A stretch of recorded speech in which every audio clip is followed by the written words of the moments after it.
Il est exactement 21 h. Et Lucie... Oh, mais... Pas lui... Il est lourd... Mais, alors mon pote, pour le coup... Laisse-moi rire doucement. Mais, pour le coup, tu te trompes de A à Z en fait. Parce qu'il est seulement 20 h 03. Bon, si toi aussi tu as vécu une expérience flippante ou paranormale, n'hésite pas à venir me la raconter sur l'un des deux réseaux suivants, là et là.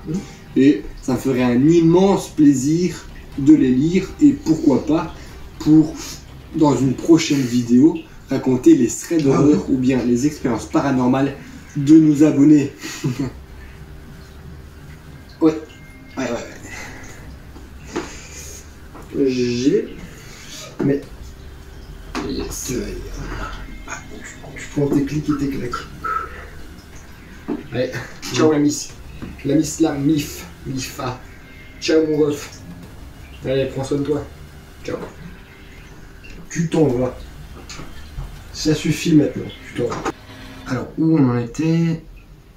Ouais, c'est ça. Alors, il est 21 h, pile. Et Lucie est seule à la maison. Et bizarrement, elle a une terrible envie de manger des chips. Heureusement pour Lucie qu'il y a une station à essence juste à côté de sa maison, à 5 minutes à pied. Lucie a 14 ans et elle est en surpoids, voire même obèse.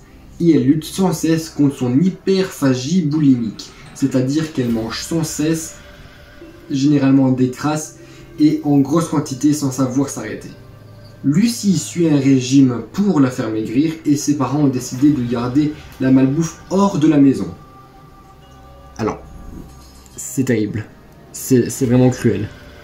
Mais Lucie, intelligente comme elle est, a quand même réussi à mettre en place des stratégies pour quand même manger. Sachant que ses parents vont à l'entraînement et au match de son petit frère qui fait du hockey, Lucie profite de cette absence pour se rendre à la pompe à essence et acheter des chips. Et cacher les déchets dans sa chambre. Du coup, les parents n'y verront que du feu. Ingénieuse, Lucie. Très malin. Malinx, le lynx. Bref, elle sort de chez elle et elle se rend à la pompe à essence. Tout s'est passé normalement. Elle a pris un paquet de chips. 1, 2, 3, 4, 17. Enfin voilà, c'est un chiffre qui peut changer. Elle l'a payé et puis elle a repris la route vers sa maison. Il faut savoir que Lucie vit dans un quartier de banlieue où les routes, à cette heure-là, sont vraiment peu fréquentées. Mais pour se rendre à cette fameuse pompe à essence, Lucie a dû emprunter une route très fréquentée, là où il y a beaucoup de circulation.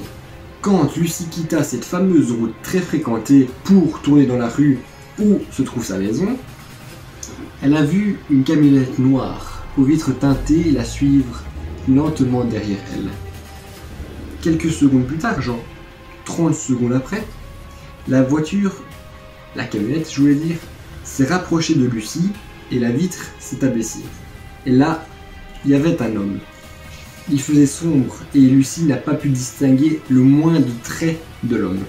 Lucie ne se souvient pas des mots exacts employés par l'homme, mais elle se rappelle qu'il a dit ceci. Salut, mon cher fils t'enfuit et je le cherche. C'est un golden retriever. Tu ne l'aurais pas vu? Non, désolé. Répondit Lucie. Ok. Dis, tu ne veux pas venir m'aider à le chercher? Ce serait vraiment sympa. Non, désolé, je suis occupée ce soir. Futée comme elle est, notre petite Lucie. Elle a menti. C'est ça, Lucie. Ça, c'est bien, ma fille, c'est bien. C'est ça qu'on t'a appris. Vas-y, maman, vas-y, raconte des couilles comme ça. Il faut savoir que c'était un quartier très sympathique et les animaux disparus étaient assez fréquents. Du coup, Lucie ne voyait rien de mal à ce que l'homme lui proposait. La seule raison pour laquelle Lucie a refusé d'aider l'homme, c'est qu'elle se sentait vraiment très affamée et la seule chose qu'elle avait envie, c'était de bouffer ses chips. Laissez-la bouffer ses chips, merde. Pour Lucie, il n'y avait rien de mal dans cette rencontre. Pour elle, tout était rose. L'homme n'avait qu'une seule envie, c'était de retrouver son chien. Ouais. Mais quoi, 14 ans la fille. À savoir que l'homme l'a quand même remercié et est reparti. Rien de plus. Quelques secondes plus tard, Lucie est rentrée chez elle. Elle verrouille quand même sa porte, monte dans sa chambre et ensuite dévore son paquet de chips.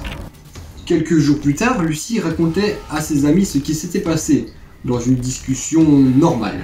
Elle a juste évoqué le sujet en fait. Jusqu'à ce que soudainement, une de ses amies qui habite le même quartier, Chiara habite à quelques pâtés de maison de Lucie, et soudainement Chiara s'est figée. Il conduisait une camionnette noire? Demanda Chiara. Oui, Répondit Lucie sans savoir où elle voulait en venir. je l'ai vu l'autre soir. Il m'a dit la même chose à propos du chien. Sauf que quand j'ai dit non, il a ouvert la porte et a essayé de m'attraper. Heureusement que Chiara est sportive et fait de l'athlétisme depuis toute petite. Elle a su esquiver l'homme et courir le plus vite possible pour semer la camionnette. Et c'est à ce moment-là que la prise de conscience est apparue. Que se serait-il passé si Lucie avait accepté d'aider l'homme à retrouver son chien? Chiara avait le physique et les capacités pour semer l'homme, mais pas Lucie à cause de son obésité.